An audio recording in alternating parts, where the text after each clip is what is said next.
Que le nom du Seigneur soit glorifié. Me voici sur le point de prendre la commande de l'Office de protection des citoyennes et citoyens à une époque où le pays traverse la plus grande crise sécuritaire de son histoire. Reconnaissons-le tout de suite. Autant qu'Haïti est connu comme étant la première république noire indépendante du monde, à ce titre, la première à avoir proclamé le principe de liberté des peuples et l'égalité d'entre les races. Autant qu'Haïti est perçu aux yeux du monde entier depuis quelque temps comme un État failli. Il est indéniable aussi que lorsqu'on évoque le concept État dans le champ administratif, il se ramène, pour faire simple, à une synthèse des différentes branches de l'administration publique. En d'autres termes, c'est la faillite de l'administration publique haïtienne en général, dont il est question aujourd'hui, celle des élites haïtiennes, sous toutes les formes, donc notre faillite. Nos échecs, notre incapacité de faire face aux grands défis de l'existence en tant que peuple sont palpables et tangibles aux yeux du monde entier. Ils s'apparentent à l'image de milliers de billes renversées à même le sol, claquant, sautillant à tout va, qu'il convient de ramasser. Difficile de savoir où commencer, quand et à quel rythme. À peine une méthodologie de ramassage établie, des milliers d'autres billes sont déversées encore et encore. Tout ceci est de nature à décrédibiliser n'importe qui, de n'importe quel niveau d'intelligence, de bonne foi, ou au mieux, en termes de cohérence, de méchanceté qu'il y a derrière. Je voudrais, en dépit qu'il n'est pas avec nous ce matin, m'adresser au protecteur sortant. Tandis que je m'apprête à vous succéder, mon ami, Maître Renan Edouville, à ce poste d'importance, je salue l'excellence des travaux que vous avez accomplis durant votre mandat. C'est un fait. Même s'il arrivait durant votre gouverne, certaines fois, que des circonstances fortuites ont bâché votre lumière. Cependant, aucune d'entre elles n'ont pu l'éteindre. Je formule donc le souhait de vous voir conserver votre auréole, votre lumière. Vous avez bâti votre vie bien avant ce poste. Vous allez la réussir encore après ce poste. Tandis que j'ai la certitude que vous allez continuer à enseigner, à défendre les droits de la personne humaine, mais surtout reprendre votre torche pour défendre la veuve et l'orphelin. Laissez votre lumière nous atteindre. Nous aurons certainement besoin de votre expérience. Monsieur l'ancien protecteur, bonne chance pour la suite. Que le Seigneur vous garde.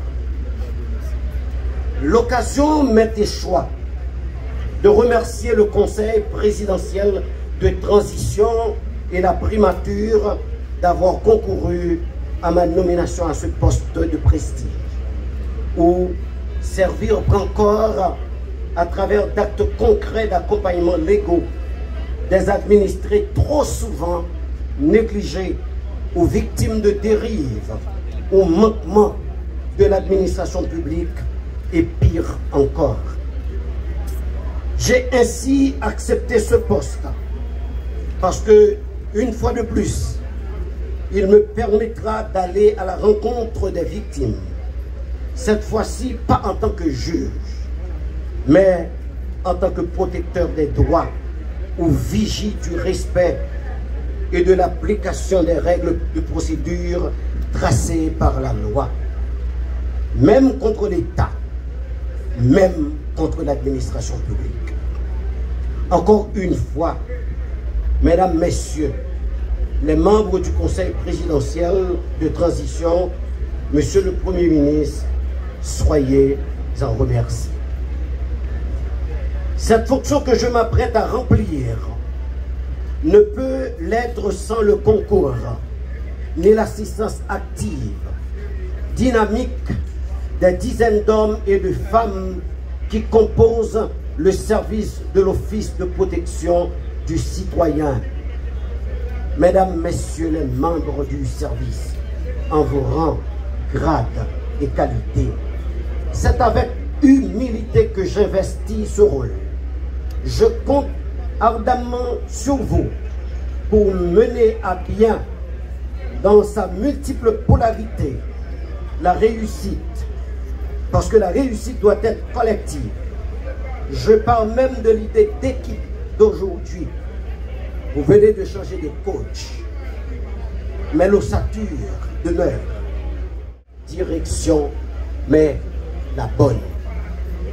En vérité, je suis content de retourner dans le secteur des droits humains où j'ai œuvré pendant plusieurs années. Je remercie en ce moment mes collaborateurs jusqu'à ce moment. La liste pourrait être très longue et le temps nous manque. Vous êtes sous le soleil. Ces éminences grises me pardonneront de ne pas pouvoir les citer tous. Qu'elles soient de la CER, de la JH, de SOS Liberté, du pouvoir judiciaire en général, de la magistrature haïtienne en particulier, de l'Association nationale des magistrats haïtiens. Je les remercie d'avoir fait de mon parcours de berger, de journaliste, d'avocat, de défenseur des droits humains, de magistrat, de syndicaliste, une vraie réussite. Je me vois en quelque sorte comme étant leur produit et à la pointe de l'épée des valeurs qu'ils clament tout bas et en toute justice. Qu'ils me pardonnent toutefois de tirer quelques noms du lot. Pasteur Sonny Camillus. Je cite un nom, le magistrat Claudie Gassan de Regretter Mémoire, le magistrat Noyer Pierre-Louis Massillon, mon ami, monsieur Joseph Guilhercé Delva, le magistrat Merlin Toussaint, pasteur Robert Piram et pasteur Joël Saint-Amour, et j'en passe. Enfin, permettez-moi de remercier ma famille, mes enfants, ma femme, naturellement ma conseillère de première aube. Permettez-moi de dire que c'est mon bois des bananes. Que le Seigneur Jésus, par son Saint-Esprit, soit mon guide pour remplir ma fonction avec fidélité, droiture, rectitude, intégrité, pour la plus grande gloire de son nom et pour le bien de la patrie. Mes remerciements vont également à l'égard du peuple haïtien et à chacun de vous ici présents. Merci pour vos prières et ensemble nous réussirons. Vive le PC, que Dieu bénisse Haïti. Merci.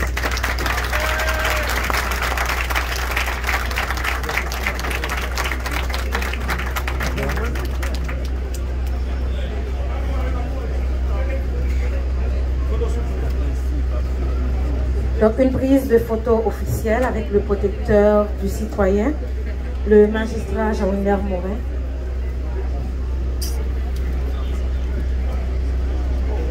Mais c'est même qu'on est...